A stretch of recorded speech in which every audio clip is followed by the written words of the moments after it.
Suscríbete a nuestro canal cliqueando en el botón rojo y en la campanita de activar todas las notificaciones para no perderte ninguno de nuestros programas e investigaciones exclusivas. Bien, seguimos en el último tramo del programa Palabras y Verdades de la fecha, después de las venturosas apreciaciones de la vida que da el maestro Darío Cantor. Tenemos que pasar a un panorama bastante especial, el panorama de la economía y la política mundial. Vamos a estar entrevistados con una persona que hace gala a lo que es el periodismo por su prolificidad, haciendo una multiplicidad de entrevistas que al mismo tiempo lo han ido dotando de conocimientos para apreciar lo que es el panorama internacional y también bajar a nacional, ¿por qué no? Hablando de economía y de todo lo que está pasando en nuestro país.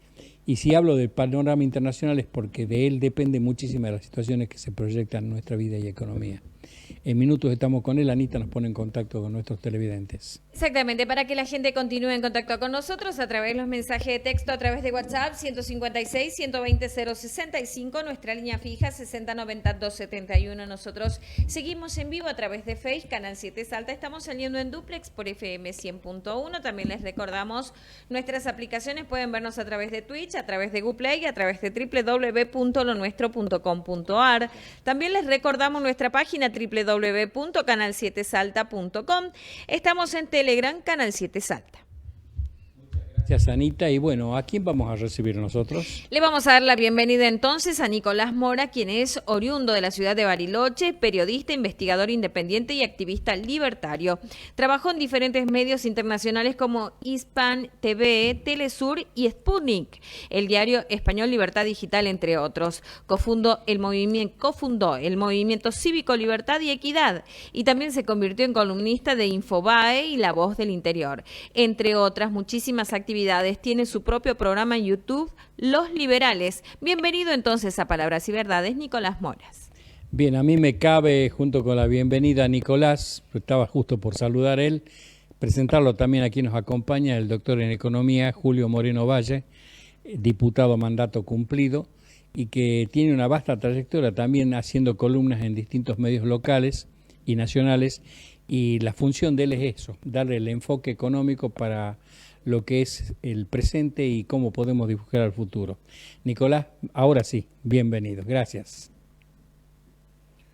Muy buenas tardes, Raúl, y un saludo para toda la audiencia y bueno, también para su acompañante en el estudio. Bien, Nicolás, hablar del país no se puede ingresar sin hacer un paneo internacional en donde vemos que hay situaciones en distintos ámbitos, en distintas localidades del mundo, en donde tenemos una guerra entre Ucrania y Rusia, que al mismo tiempo corre riesgo de ampliarse producto de la incorporación a la OTAN de países que son limítrofes con la Rusia propiamente dicho, que Rusia, desde su perspectiva, lo toma como una bofetada con guantes ya previas al duelo, ¿no? Y al mismo tiempo tenemos otras situaciones que se están dando en el mundo, especialmente en Francia. Y por supuesto, ¿por qué cito estos dos conflictos? Porque eso desestabiliza la economía y nos afecta directamente a nosotros, y aunque parezca una cosa no vinculante, está íntimamente relacionada y se nota mucho en nuestro país y se nota fundamentalmente la falta de autonomía que tienen nuestros dirigentes políticos para llevar adelante un proceso que nos haga marcar rumbo y no seguir al auto o al conductor de todo este conflicto como un tarrito agarrado de esa máquina con un violín. Que veo eso, el destino de nuestro país, lamentablemente conducido por gente que tiene cabeza, pero fundamentalmente para criar pelo, ¿no? Bueno, Nicolás, te dejo para hacer un análisis de los que acabo de citar yo como titulares. Bueno, lo primero que habría que destacar, si se quiere analizar el conflicto en Europa en clave argentina, es una enorme oportunidad perdida.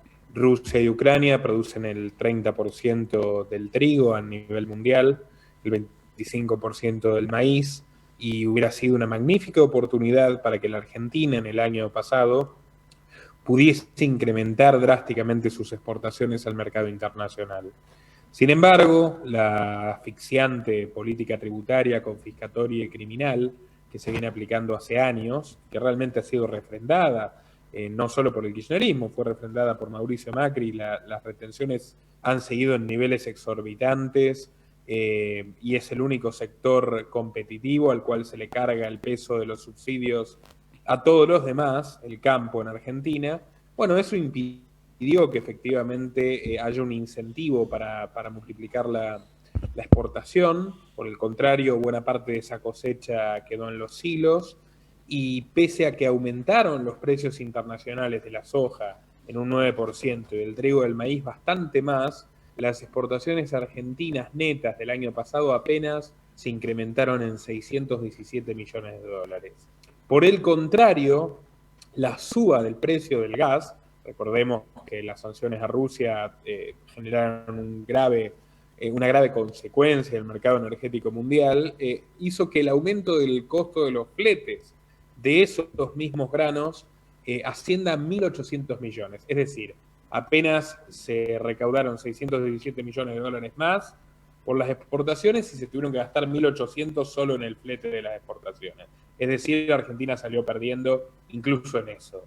Luego también hubieron otros 4.000 millones, porque Argentina importa gas, que tiene que ver con una subexploración de Vaca Muerta, que lo vienen vendiendo sucesivamente como si fuera, no sé, el gran hallazgo y el futuro, pero realmente no se ha trabajado lo suficiente y se habla de las mayores reservas de shale gas del mundo, pero es muy caro sacarlo de ahí, no se termina el gasoducto, con lo cual Argentina sigue importando gas. Todo esto generó un gran déficit en divisas que se tradujo en el aumento del dólar, básicamente una devaluación más brusca del peso y toda la crisis que se vivió el año pasado y que culminó con la designación de Massa como ministro de Economía.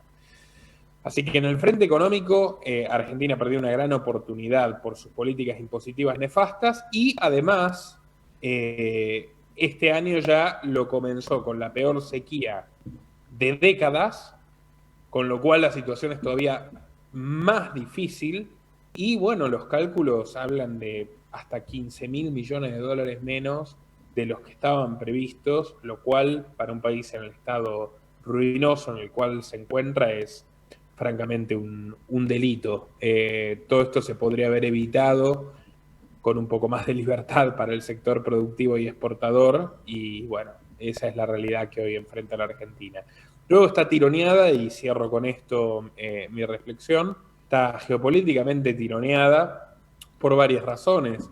El gobierno de Alberto Fernández ha sido muy sumiso y muy servil a la administración de Joe Biden, pero sin embargo la dependencia económica hacia China es absoluta. Es el mayor comprador de soja argentina y de todos los productos, el mayor exportador también, por ende el mayor socio comercial, y ninguna de las dos potencias que están protagonizando una nueva guerra fría, que es lo que se vive a nivel geopolítico, ni China ni Estados Unidos, se ha inclinado a favorecer realmente nada a un gobierno ambivalente y un país que parece en estado vegetativo, cuanto menos desde el año 2019, por más que arrastra problemas desde mucho antes. Y se vio en la cumbre de Biden y Fernández en Estados Unidos, que él vendió como si lo hubieran recibido cual invitado de honor, lo cual es absolutamente absurdo y alejado de la realidad, y de la cual no pudo traer absolutamente nada relevante bajo el brazo, más que el reclamo de disminuir las relaciones con China. Entonces, Argentina está en una encrucijada muy difícil de resolver, y menos con el instrumental arcaico y oxidado que ha dejado la clase política, que deja mucho que desear en todos los partidos. Sí, en este contexto estuvo en la primera hora del programa de hoy el diputado nacional mandato cumplido Alfredo Olmedo, y la apreciación que hace Nicolás Moraz está totalmente refrendada por él, dado que me merece respeto, Alfredo, por el hecho de que es el productor más grande del mundo en aceitunas. Ese contexto le lo pone en una autoridad cuando, siendo nuestro país un fabricante de inconvenientes para quien quiere trabajar, con 160 y pico de impuestos que le hacen imposible a la sobrevivencia de cualquier persona que quiera trabajar debidamente y de frente, ¿no? En este contexto, Nicolás, quiero darle ingreso acá al doctor Julio Moreno Valle para que lo conozcamos y empiece a opinar en relación al tema tratado. ¿Qué tal, Nicolás? Un gusto, la verdad que un placer que estés acompañándonos con nosotros en este programa. Y bueno, tu introducción es bastante válida, interesante, porque mandaste una fotografía bastante clara de lo que está pasando y obviamente las oportunidades que perdimos, porque a veces hablan de una guerra puede ser para nosotros una oportunidad. Bueno, a todo esto yo quiero aclararte, o sea, qué es lo que pasa, qué es lo que viene, obviamente mirar para adelante, cuál es la situación macroeconómica hoy de Argentina y vemos por de pronto cuál es la deuda que Argentina tiene financieramente, más de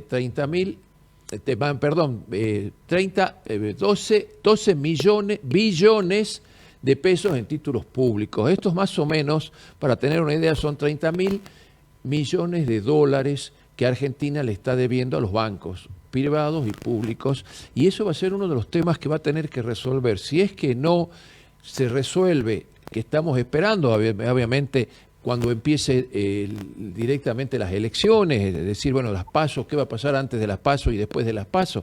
¿Qué va a pasar antes de las PASO si explota esta bomba que nos está dejando este gobierno? O después de las PASO cuando sepamos quién o cuáles son el partido o el candidato que va a tener mayores chances y cuáles van a ser los ajustes que van a hacer, que se va a hacer, porque sea el gobierno que sea, el partido político que sea, el candidato que sea, sí o sí tiene que hacer todos estos ajustes. Te hablo de la deuda financiera.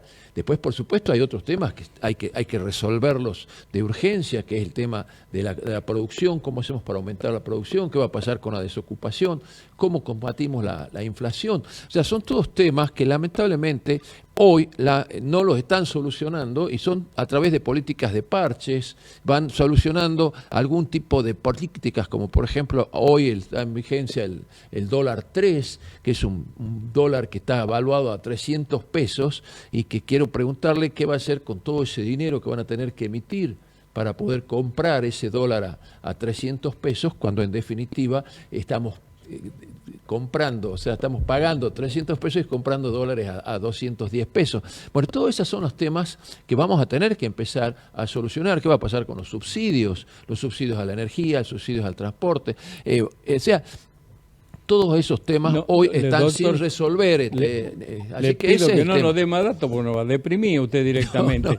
Nicolás, en una de esas le encuentra una salida a todo esto, porque realmente lo relatado ojalá. Es una cadena de pecados mortales que nos lleva derecho al atolladero o al infierno. Nicolás, te escuchamos. Mire, coincido por supuesto con el diagnóstico del otro invitado, así que lamento no puedo darle mucha esperanza tampoco, y aprovecho también para saludar al doctor, que ha sido muy claro con la explicación. Más allá del frente de la deuda externa, ante lo cual hasta el Fondo Monetario Internacional está relativamente resignado. La verdad, le han dado facilidades increíbles a esta gestión, concretamente bajo el mando de Massa, y aún así siguen amenazando con romper porque no pueden pagar, ni siquiera porque no quieran pagar. Y en el fondo lo saben, pero el frente interno es todavía más desesperante, porque si algo han hecho, y esto ya comenzó en el gobierno de Macri, con las LELIQs y las LEVAX, es inflar a niveles estratosféricos la deuda interna. Entonces hay una bomba de tiempo que es más grave todavía en ese sentido. Por eso en la City porteña viven barajando el pánico a un nuevo plan Bonex, y que le den a quienes tienen depósitos, le den papelitos, porque no existe forma de abordar esto sin generar una hiperinflación. Entonces, definitivamente la Argentina va a tocar fondo, gane quien gane en las elecciones de este año. El que viene va a ser probablemente mucho peor, y la única promesa que hay en ambos espacios, aunque en el frente de todo ya nadie cree que vayan a ganar, y esa es la realidad, pero la única promesa que existe también en Juntos por el Cambio, de una luz al final del túnel, sería que funcione el gasoducto Néstor Kirchner y que se pueda exportar suficiente gas como para generar un ingreso de dólares que resuelva los problemas estructurales de la economía. Permítame decirle, a mí me parece que esto es una fantasía. No creo que ni siquiera se lo crean quienes están sosteniendo esto. ¿Por qué? Porque los problemas que tiene la Argentina son problemas sistémicos. un estado paquidérmico, completamente insostenible, se ha diezmado económicamente y culturalmente a quienes producen. Yo en particular vivo fuera del país, o sea, y veo a muchísimas personas de veintitantos, 30, 40, que se van con sus negocios, sus empresas o su actividad profesional individual a buscarse la vida a otro sitio, porque, como usted lo ha dicho, con 166 impuestos es inviable prosperar. Entonces, si no se resuelve la cuestión central, que es un Estado impagable, no se va a poder salir de este problema. Lo único que va a haber es nuevos engaños para tirar la pelota hacia adelante, y ya se está acabando, digamos, la caja del mago, que es algo que le está pasando a Massa, por ejemplo, pero que le va a pasar a cualquiera. El que no atienda que el sistema está obsoleto y caducado no va a poder avanzar. Por eso también crece tanto en las encuestas Milei, va a tener una performance muy superior a la que habría tenido en otro contexto seguramente, por más que si ganara no podría hacer prácticamente nada, tendría 30 diputados, esa es la realidad. Pero bueno, el punto es que hay una disconformidad cada vez mayor con la clase política, una clase política que no se ha mostrado dispuesta a resolver los problemas de fondo porque implica pegarse un tiro en el pie. O sea, el negocio de un Estado paquidérmico es un negocio de la política y de corporaciones sindicales y de empresarios incompetentes que necesitan de subvenciones y de restringir a la competencia para meterle la mano en el bolsillo a los argentinos. Pero bueno, el punto es que este statu quo ya está, ya es insostenible, ya no puede beneficiar a nadie porque hay una explosión que, como bien ha descrito aquí el economista que tiene en el plató, hay una explosión que es imparable. Así que mi diagnóstico para la Argentina es ese: gane quien gane, va a haber problemas muy graves y va a haber que encontrar una salida dolorosa que, si se sigue postergando, va a hacer que todo sea más agónico y más tortuoso. Todo un tema, Nicolás, porque acá estamos hablando de una bomba que está para explotar y yo tengo que al diagnóstico agregarle que tiene la mecha cortísima, no corta, ¿no? Sí. Va a explotarnos en las manos o en la cara. Obviamente estamos hablando el mismo idioma con Nicolás. Yo un poco voy a ser más amplio para que por lo menos sepamos cuál es la realidad. O sea, tampoco me gusta, y creo que a Nicolás tampoco le puede gustar, hacer terrorismo con la economía, pero lamentablemente tampoco podemos dejar de decir cuál es la verdad y cuál es la visión que nosotros tenemos, por supuesto los colegas que los están analizando.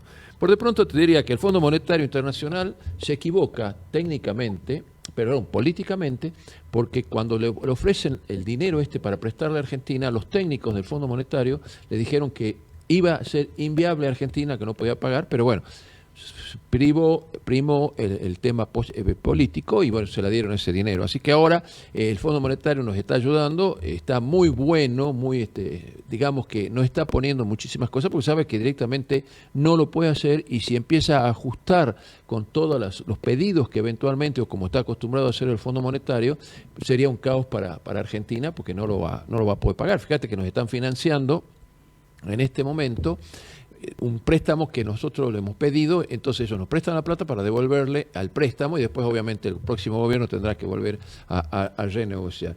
El plan Bonex, ya sabemos que son cambios de papelitos por papelitos, que lamentablemente los que tenemos un poco más de edad ya lo conocemos, es cambiar papelitos por papelitos que van a vencer mucho más adelante. Y la otra opción que puede llegar a ser es también una brusca devaluación, que más de uno no lo quiere hacer, nadie quiere hablar, porque justamente una brusca devaluación serviría para licuar de alguna manera esta gran cantidad de pesos que tenemos en el país. Por eso incluso el hecho de que Massa, cuando anuncia de que iba a cambiar los papelitos en pesos por papelitos en dólares, ha generado una cierta tranquilidad, digamos, al mercado financiero. ¿Por qué? Porque obviamente iba a estar respaldada por valores o cotizaciones en dólares. ¿Qué es lo que viene? ¿Qué es lo que se tiene que hacer? Para sacar ese estado impagable, como lo dijo Nicolás, tenemos que hacer un proyecto, o por lo menos pensar en mayor producción, mayor generación de fuentes de trabajo. Julio Moreno Valle, ¿cómo van a pensar con producción cuando la persona que produce le generan una media cuadra de inspectores para ver qué es lo que le pueden cobrar? Es lo que se viene. Impiden. Es lo que se viene. Incluso, Fíjate vos, es decir, bueno, hacer leyes laborables amigables, disminución de la presión tributaria, incentivar las inversiones. Hay casi 400.000 millones de Doctor, dólares. Andan rompiendo siglos en este momento para que la gente Totalmente no pueda de vender lo que acuerdo. produce. Bueno, pero esto Pero tiene que proponerle pasar. esto al oficialismo, francamente, no puede durar mucho. los Reyes Magos son más creíbles. No puede durar mucho esto, porque esto en algún momento puede llegar a explotar o a ser... Seguramente. Hay 400.000 millones de dólares de argentinos, de plata, de dólares de argentinos en el exterior y en los colchones. El INDEC dice que son 200 y pico mil, pero en realidad son casi 400.000 millones de dólares de argentinos que no vienen porque no ven nada, no ven una luz, como dijo Nicolás. Entonces ese es el planteo. Seguramente.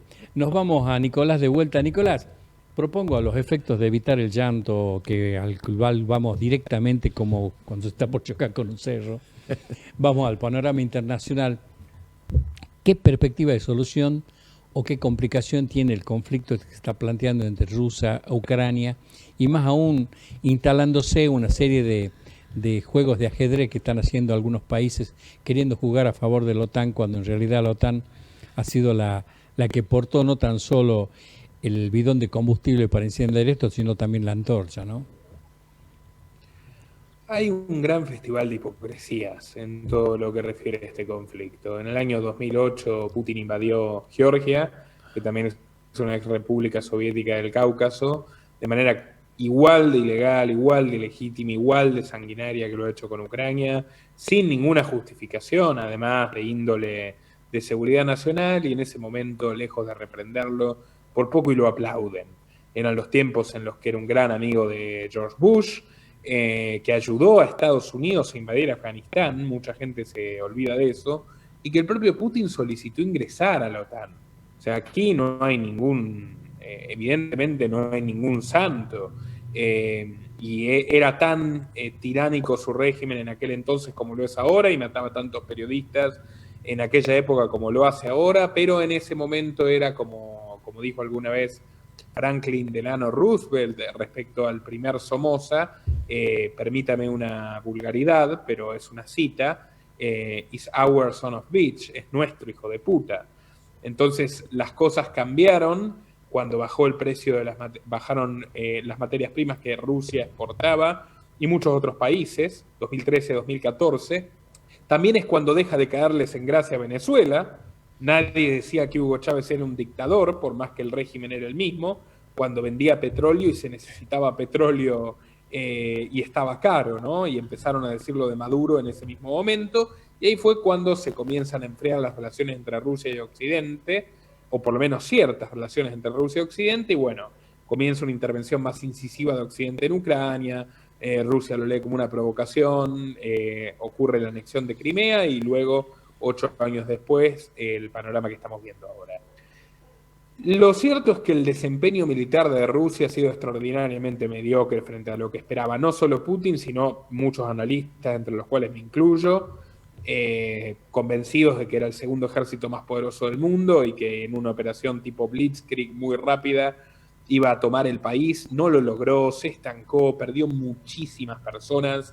Su equipamiento militar estaba obsoleto, y entonces los HIMARS y los armamentos que la OTAN naturalmente le cedió al gobierno de Zelensky resultaron muy pero muy útiles para frenarlo. La pérdida económica es muy grande, si bien no fueron las sanciones las que generaron una mayor pérdida económica en Rusia. La guerra ha supuesto un esfuerzo descomunal, más de 300.000 hombres jóvenes rusos han huido del país, muchos de ellos profesionales. Se detuvo la construcción, la producción automotriz, están vendiendo gas y petróleo a otros clientes como India y China, es cierto, pero con descuentos hasta el 40%, y los propios oligarcas, que han sido claves en la estructura económica del país desde la perestroika en los años 90, y que son socios simbióticos de Putin, están muy angustiados con este tema. Por todas estas razones, yo hace poco entrevisté a un profesor belga que me dijo que, bueno, él cree que la guerra se termina este año, con un resultado desfavorable para Rusia, pero que de todas formas va a haber dejado devastada completamente Ucrania, que es el granero de Europa, y una grave lesión al mercado energético y alimentario internacional. Yo no estoy tan seguro, yo no sé si la guerra se termina este año. Tengo claro que Rusia no va a ganar, o por lo menos no va a ganar en el corto plazo, pero va a ser un conflicto sostenido en el tiempo y sus consecuencias se van a extender también. Además, recordemos que venimos de una crisis mundial, la de 2020, que tuvo bastante más que ver con las políticas que se eligieron tomar deliberadamente en todos los centros de poder global, que con el problema de China en sí mismo, el de la sopa china, como le llamo yo, para sortear la censura de los algoritmos. Ustedes me entienden. Entonces hubo un encierro masivo, una caída dramática de la economía mundial, inmediatamente sucedida por esta guerra. Y ahora hay que agregarle, además, como si faltara algo, la creciente conflictividad que ha generado todo esto en todo el planeta. Argentina está muy mal, pero todo el mundo está peor ahora que hace 10 años. El nivel de fragmentación social que existe en los Estados Unidos es inédito. Hay una mitad del país que no reconoce a Biden. Al principal líder de la oposición, que es el expresidente Trump, le están armando una serie de juicios con una fuerte impronta política que echa por tierra la tesis de la división de poderes, por más que yo no soy en absoluto trumpista, la realidad es la realidad. Biden dice que se va a presentar para la reelección en 2024, pero no sabe ni dónde está parado, es una fábrica de memes, de bloopers, de chistes. En Pascua le tuvieron que mandar un guardaespaldas disfrazado de conejo para que no se pierda entre el público, porque ese es el nivel de extravío mental que tiene. Y, bueno, la violencia social es cada vez mayor. De ambos bandos, ya no solo hay supremacistas blancos que agarran un rifle y van a cometer un repudiable acto de terrorismo matando a hispanos en una discoteca o en un teatro. También están los izquierdistas radicales armados, como sucedió recientemente en Tennessee, que se rebelan contra, por ejemplo, una legislación estatal que limita el cambio de sexo en menores de edad y van y matan 6 personas en una escuela religiosa. O sea, el clima de conflictividad es supremo.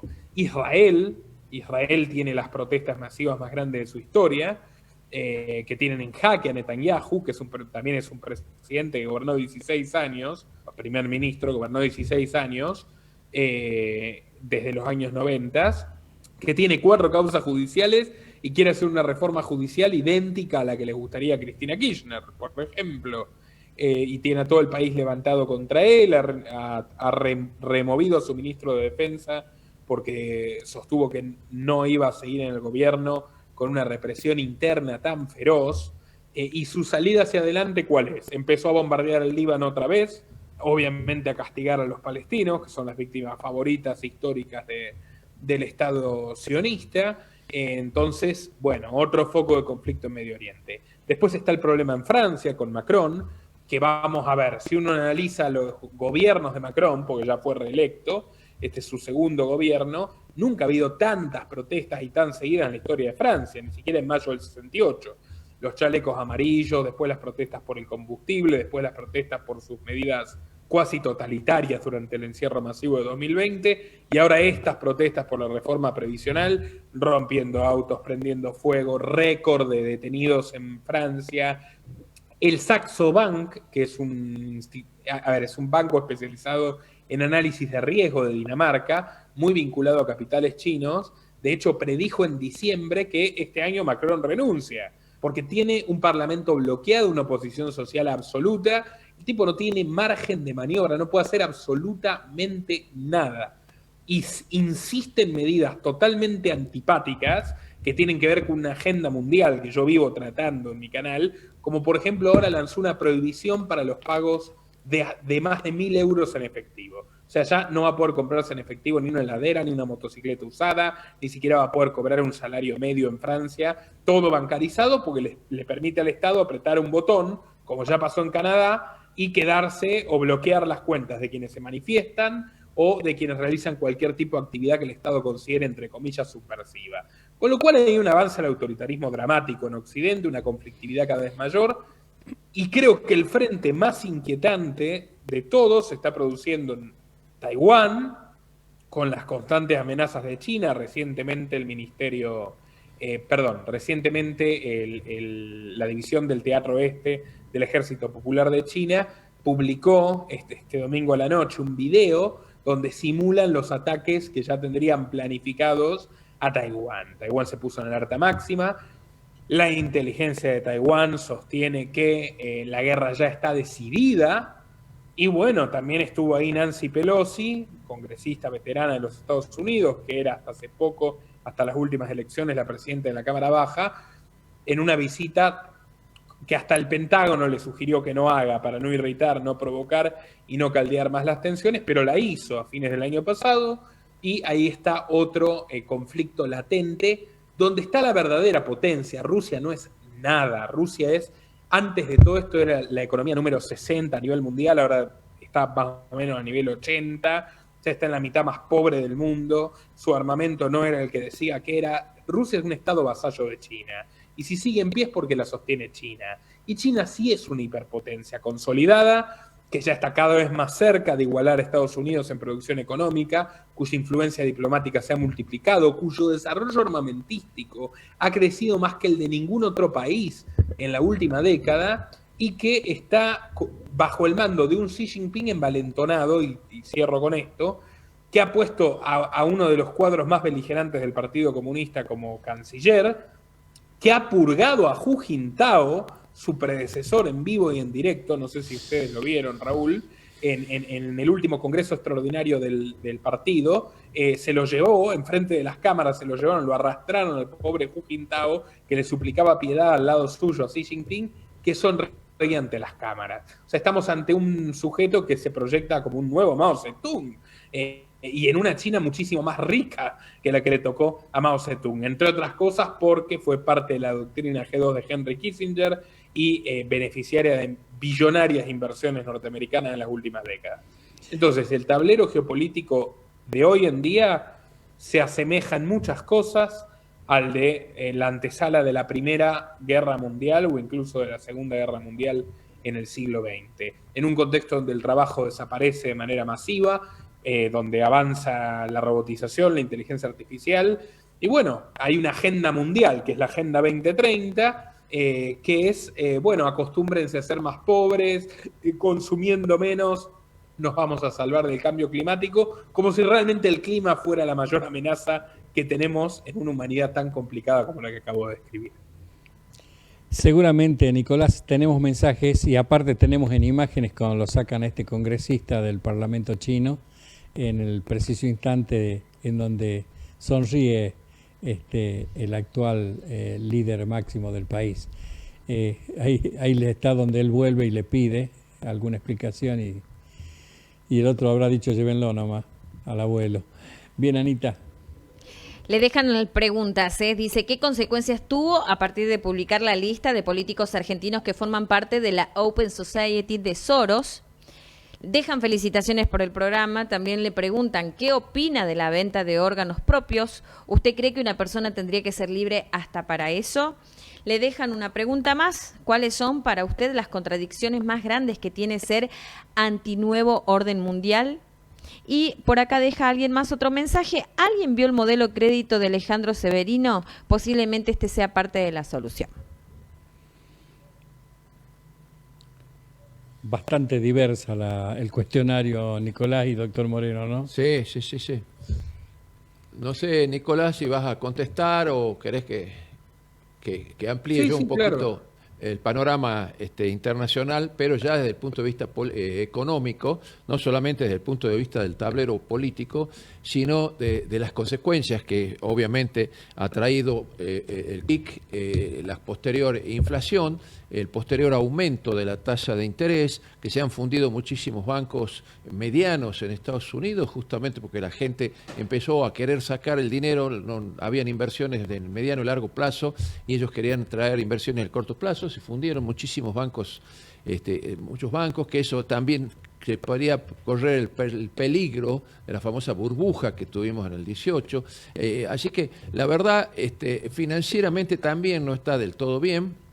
Estamos viendo que la globalización, por globalización en sí, está corriendo serios riesgos de tener una vida sana, y por supuesto ver qué es lo que va a pasar entre China y Estados Unidos, porque obviamente la pelea ahora puede ser una pelea como está pasando con Rusia y Ucrania, pero sí lo que se está buscando muchísimo es la pelea de mercados, y eso es lo que más, mercados y por supuesto insumos estratégicos como el agua, varios metales, etcétera, y eso es un poco lo que se está dando hoy a nivel internacional con las reservas y todo lo que se puede hacer. Así que no es un tema menor. Estados Unidos están todos pendientes qué pasa con el aumento de las tasas de interés, qué va a pasar con un proceso, ya el Banco Mundial y el Fondo Monetario Internacional habló de procesos de recesión, procesos de estanflación, que significa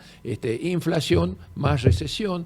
Así que las condiciones para este año y un poco el año que viene no son de las mejores, y bueno, por supuesto, la disminución o el poco crecimiento que puede llegar a tener el mundo, justamente por las consecuencias que han tenido de este famoso quick, después las inflaciones, la gran emisión de dinero que han tenido la mayoría de los países para tratar de solucionar las economías que lo han hecho, y bueno, por supuesto ha generado procesos inflacionarios, no como los que hemos tenido en Argentina, pero sí procesos inflacionarios interesantes. Y ahí el tema también, lo que mencionaste, el tema de Francia, el sistema previsional en sí está colapsado en muchísimos países. Bueno, Argentina lamentablemente ya hace tiempo que nosotros ya está somos colapsado. Precolapsados, colapsamos antes del colapso. Bueno, lamentablemente es eso, pero somos vanguardia. En Francia, fíjate que están por aumentar 2 años más la edad jubilatoria, y bueno, los conflictos que tienen es tremendo.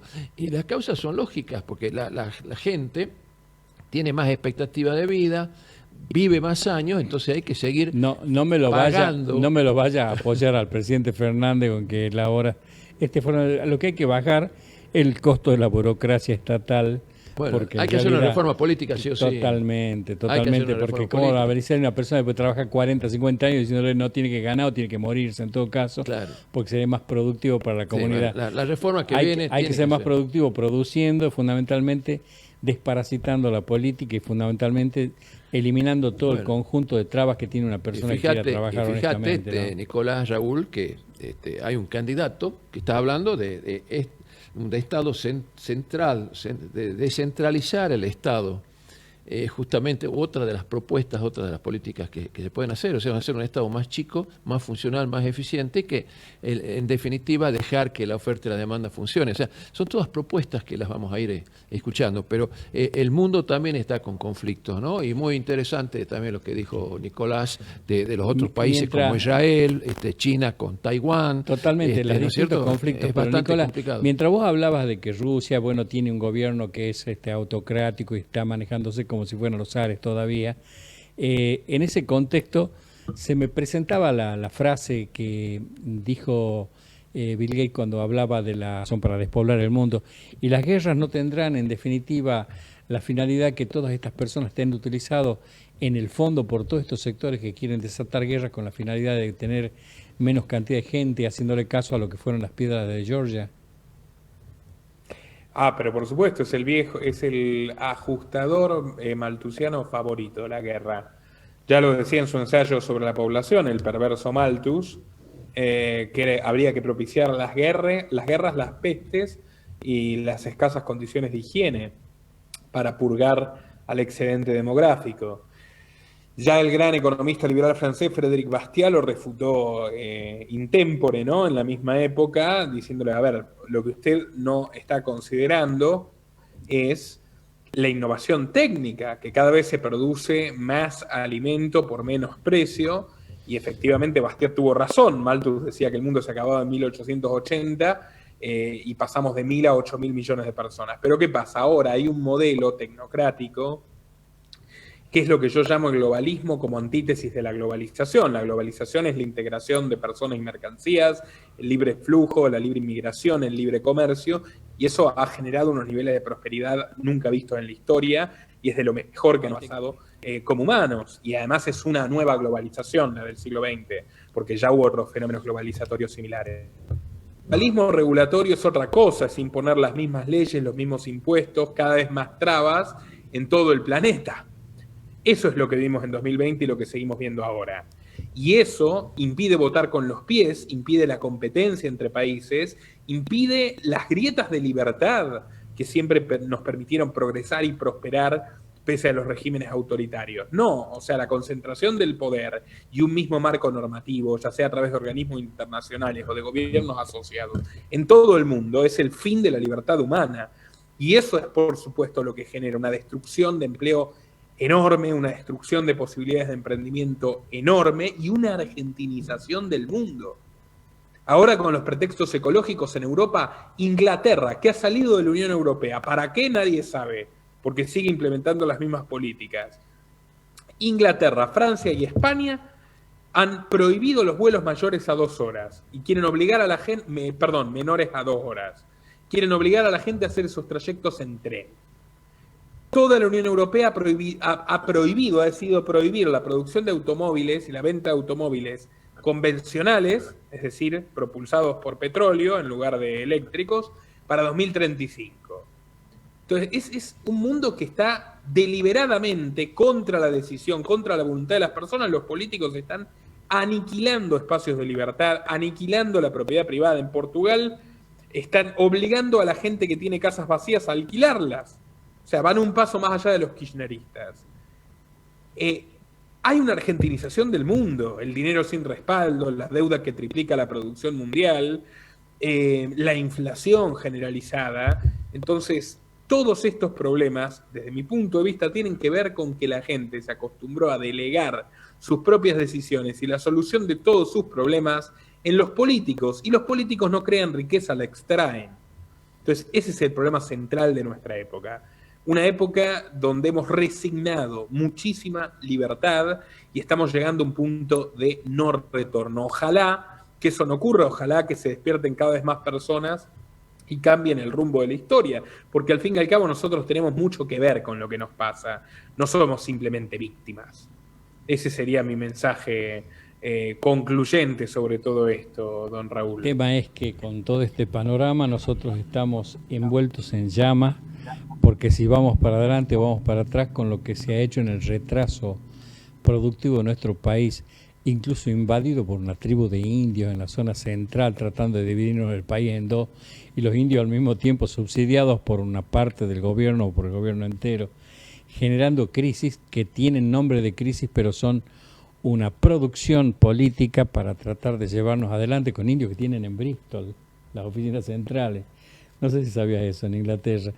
Bueno, un contexto que podría tomarse, como lo digo yo, con sonrisa y broma, pero que lamentablemente lleva al deterioro, a la balcanización o libanización de nuestro país, ¿no? Doctor, ¿usted tiene algo para agregar? Sí, ahí? justamente, un poco ampliando, hay estudios bastante duros que hablan de que la población ideal del país, del mundo, mejor dicho, no serían más de 3.000 millones de personas. Obviamente estamos excedidos, entonces 8.000. todas esas políticas de pro aborto, etcétera, de homosexualidad, etcétera, hacen de que, o por lo menos buscan, de que la gente no se reproduzca tanto, porque justamente es un problema bastante serio. Eso por un lado. Comparto el tema del fin de la libertad, los problemas que se generan, que los países se están cerrando cada vez más, tratando de mantener, de conservar sus economías, y el planteo de decirte qué va a pasar de acá en más, o sea, cómo sigue la política, cómo sigue el mundo, en donde Estados Unidos, por un lado, y Rusia están prácticamente dirigiendo, están liderando todo lo que sea el comercio. Ahora la India, por supuesto, con otro jugador importantísimo dentro del comercio y de la producción internacional. Y obviamente nosotros somos un país muy chico, no lo vamos a ver muy de cerca, pero bueno, somos productores de materias primas, somos productores de agua, y eso, por supuesto, somos muy tentadores en el caso de alimentos. Sí. Así que Lo lamentable, doctor, eso es lo que va a pasar. Nicolás, yo veo acá que nuestro país está visto como una finca ideal para los poderosos, en las cuales ellos quieren, sin habitantes, usufructuar las riquezas de nuestro territorio.